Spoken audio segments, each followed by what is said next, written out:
The first question that must be answered is why one should give a talk on John Fisher. I regard John Fisher as one of the pearls of the whole Renaissance movement, one of the pearls of the 16th century, early 16th century.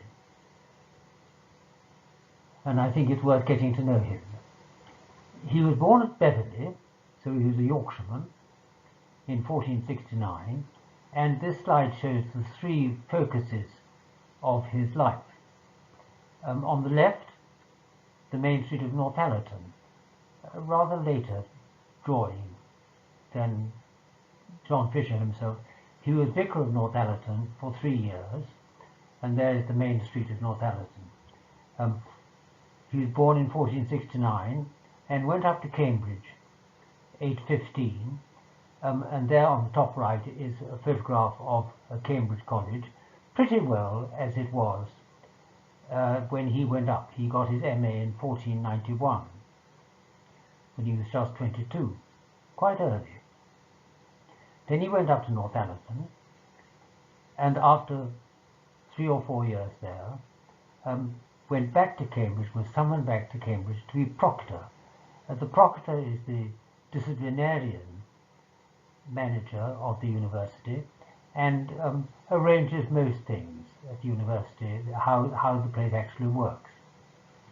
And very soon, after 4 years there, in that office, he became vice-chancellor, who is the administrative head of the whole university. And then another 3 years, and he was made Bishop of Rochester, which was a little see on the River Medway, about 30 miles by river from London. He was made bishop there at the request of Henry VII, King Henry VII. One would expect that the Bishop of Rochester would soon be moved to a larger and richer bishopric. No, he stayed there. He was made bishop there, and he stayed there. And that was quite remarkable. We'll come back to that. It was an interesting town to be bishop of, because on the Medway, it was at the opening of the Thames, facing eastwards, and a lot of foreign visitors would arrive on their way to London and stay at Medway, go up the Medway and stay at Rochester. And he met them, and so he had a large international group of friends. But he was also the bishop there for a long time and stayed at it. He met Lady Margaret Beaufort in 1495, before he was really prominent. She was the mother of Henry VII, so the grandmother of Henry VIII, a great and important figure. And she was a very strong Christian, and they worked together. He wrote for her a cycle of sermons on the Psalms, and together they founded colleges at Cambridge, 2 colleges, and he was her sort of chaplain or her spiritual advisor, and he preached at her month mine. When she died, a month later, there was a custom of having a special mass for her, for someone who died a month before. And obviously there was a tremendous affection between them, and he very much respected her holiness. She founded a chair of theology, a professorship of theology at Oxford and Cambridge, and both of them still exist, the Lady Margaret Chair, an important office. And there's St. John's College, which he founded, and Queen's College, which he founded also. On the right, just study that portrait of John Fisher. He was extremely ascetical. He fasted a lot. He's obviously strict and stern, but also obviously friendly. And I found him a warm personality to get to know.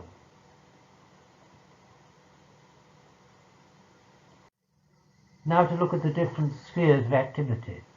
On the top left is coat of arms. Firstly, as a bishop, he was a devoted pastor. Now, one of the complaints of Luther and many other people within the church and outside it at the Reformation was that bishops were absentee bishops. They regarded the episcopate, the bishopric, as being a means of getting a lot of money and a lot of position. But they didn't spend much time looking after the diocese. And one of the important reforms of the Council of Trent, which comes a bit later, was that it prevented that and made bishops be resident in their diocese and look after their diocese. Fisher already did it, and he was a model for that. He did the visitations.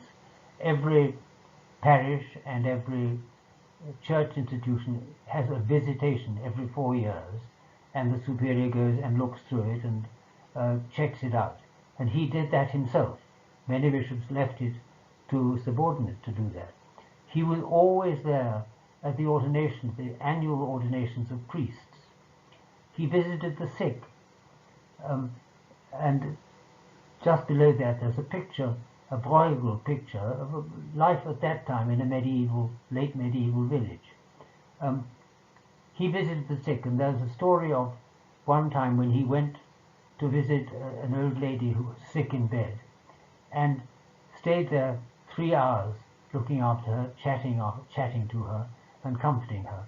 His secretary, what would now be his chauffeur, his secretary couldn't stand the smell in the room and wouldn't go into it. But Fisher stayed there for 3 hours, comforting her. And he wanted to be in his diocese the whole time. Every now and then he had to go up to court. He was a friend of Henry VIII and had to go and help him and be consulted by him and join with the other bishops. But he thought every day spent at court was a day wasted, not an achievement. So he was a real pastor. He corrected abuses, and he didn't just slam them. He explained what was wrong and put things right. His great thing was conversion, to convert people. So in the heresy trials, when someone was accused of heresy, usually they were dealt with very severely and even burnt at the stake. But he didn't burn anyone at the stake. He set about reconciling them. He dialogued with them, he argued with them, and he, time after time, he managed to bring them back to the church. Thirdly, his income. As a bishop even of the poor see of Rochester, he had quite a considerable income.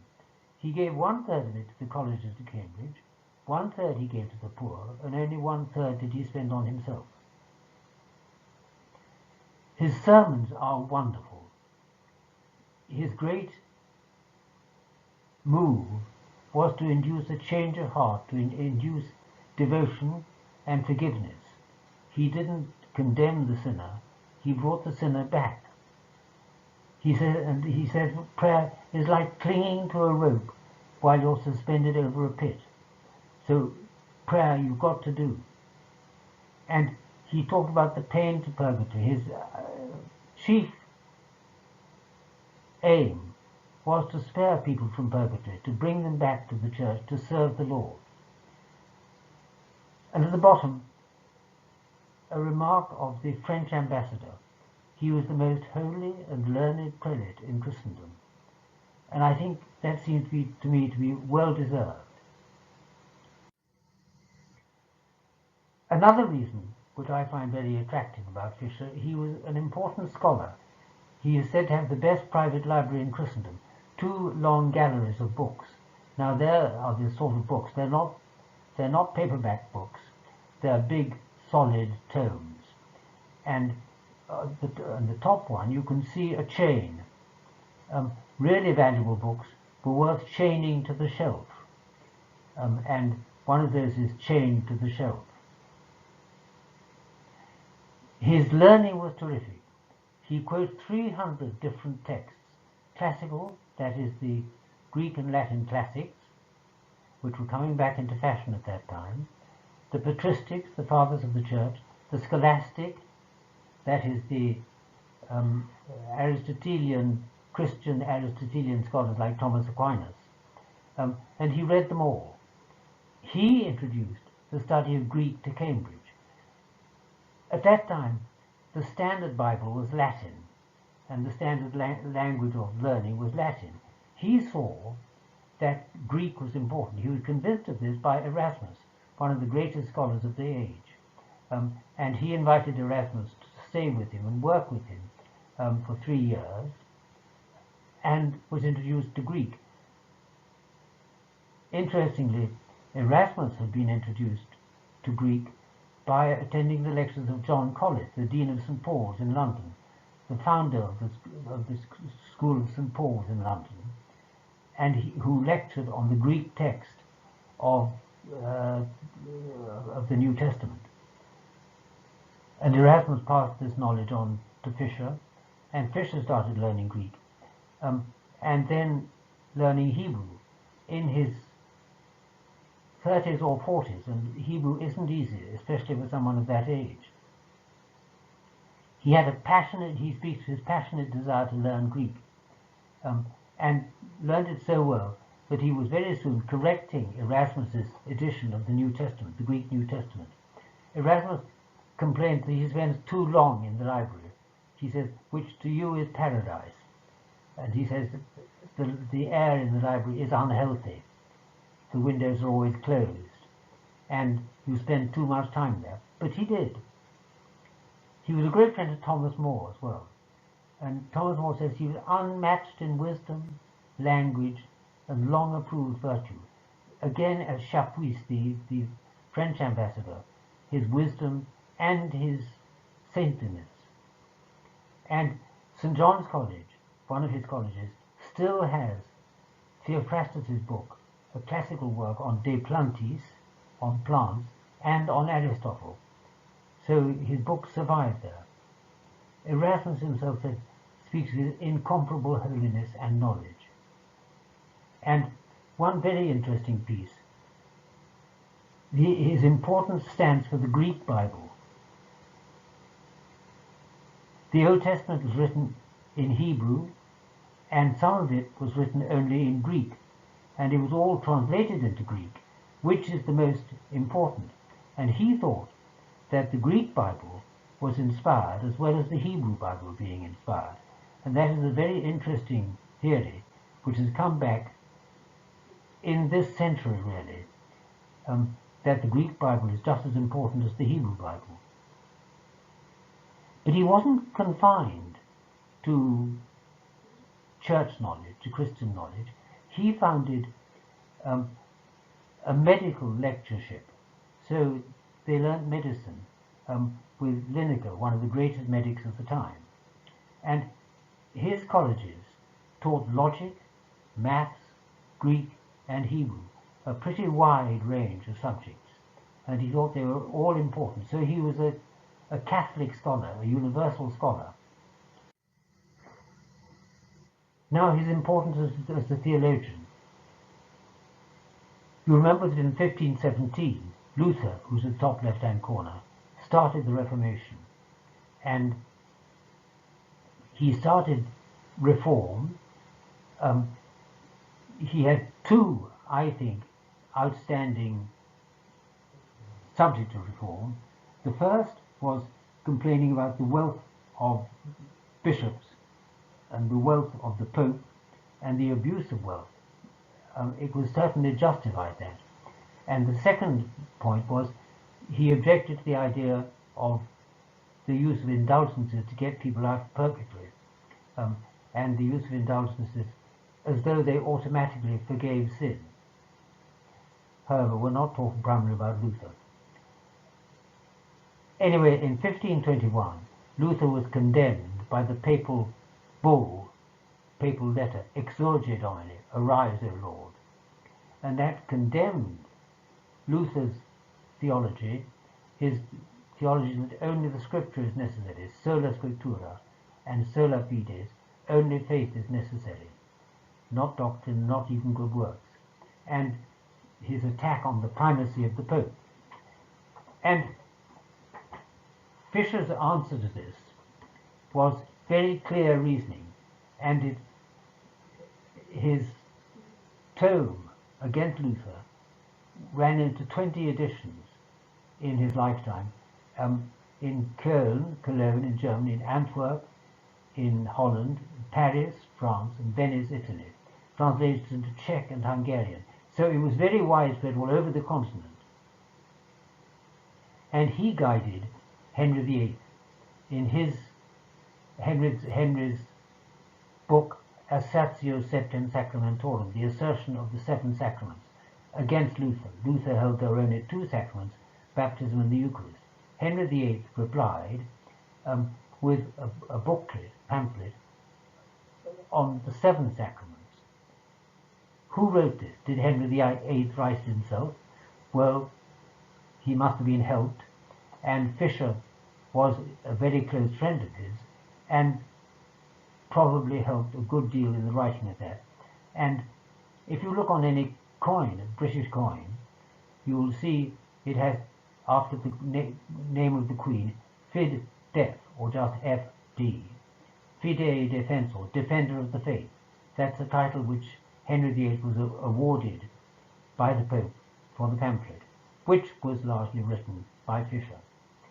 And he was, at that time, probably the greatest theologian in Europe. He was a great theologian. In a way, Luther himself was an important theologian too, but got a bit twisted. But I would put Fisher as one of the three important theologians from England: St. Bede, Fisher, and Newman, three outstanding theologians in the course of the Church in England. The Pope wanted him to be one of the leaders of the Council of Trent, and the Council of Trent used a lot of his material, especially on the Eucharist, the real presence of Christ, and on sacrifice. However, there was a difficulty coming up. Oh, in the bottom right-hand corner is St. Paul's, and it was at St. Paul's that Fisher preached the great sermon at the condemnation of Luther's doctrines in 1521.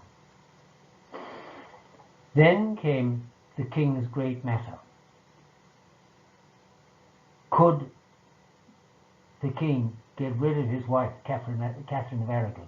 Could he divorce his wife, because between them they didn't have any male children, had only one daughter and a weak child who died very quickly.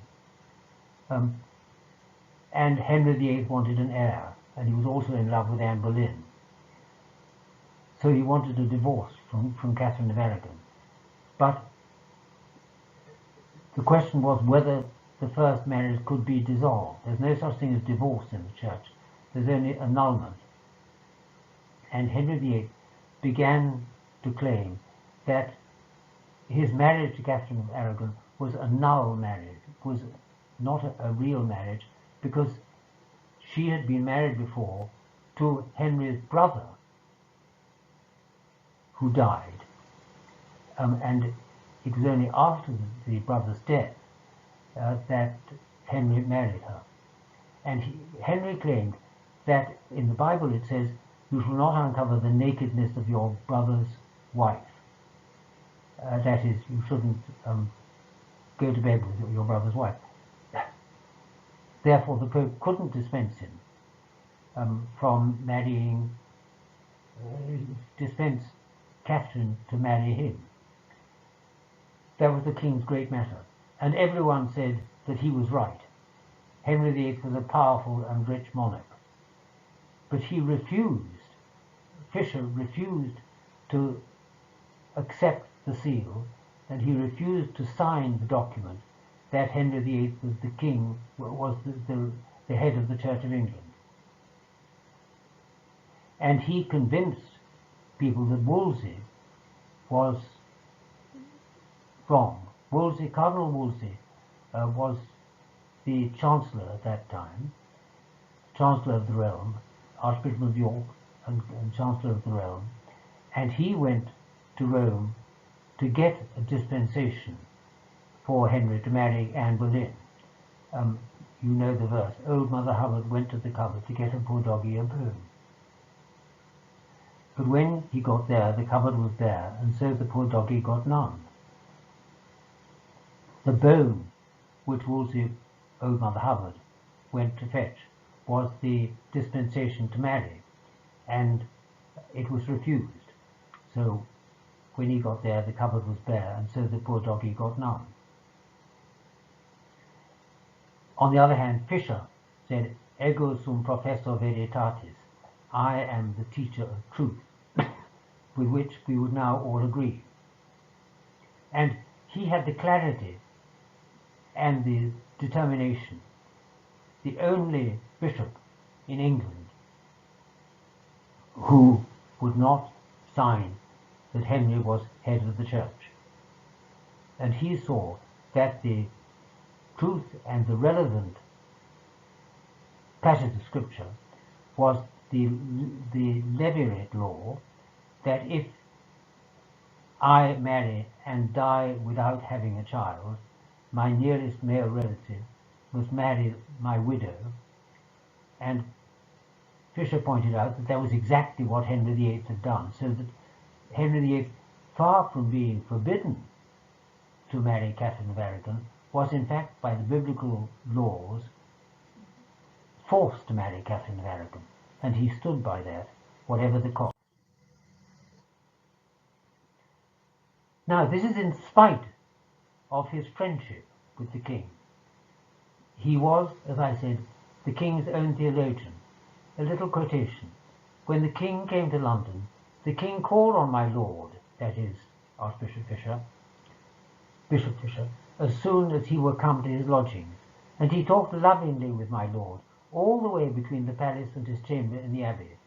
So he walked from the palace to the abbey, Westminster Abbey, chatting theology. And there underneath are 2 pages of the Defensio Regiae Affirmationis on the left. Defensio, there's a line on top of the E, which means it's abbreviated, and on the right, Sacri Sacerdotii Defensio contra Lutherii, contra Lutheron. So it's the defense of the priesthood against Luther. That's the pamphlet which came from the royal throne. Underneath, on the left-hand page, you say Arma Regis Angliae, the arms of the King of England. That's on the front of the pamphlet. So they were close enough to co-author a piece of theology, but it didn't last. And there is the Council of Trent, the reforming council, which began soon after Fisher's death, and where he was very important. Everyone, it was said, all the bishops and theologians, had a copy of his writings and used it. So he was an important figure at this Council of Trent, which was the counterblast to Luther's heresy and the counterblast to the whole of the Protestant Reformation movement, reforming the church, and he was behind it. Fisher's works were in everyone's hands. Fisher's Confutatio was the standard work on justification against Luther. Most of these taking part made some use of Fisher's writings, especially on the Eucharist. So an important theologian. But then his death. What was it all about? Fisher's martyrdom.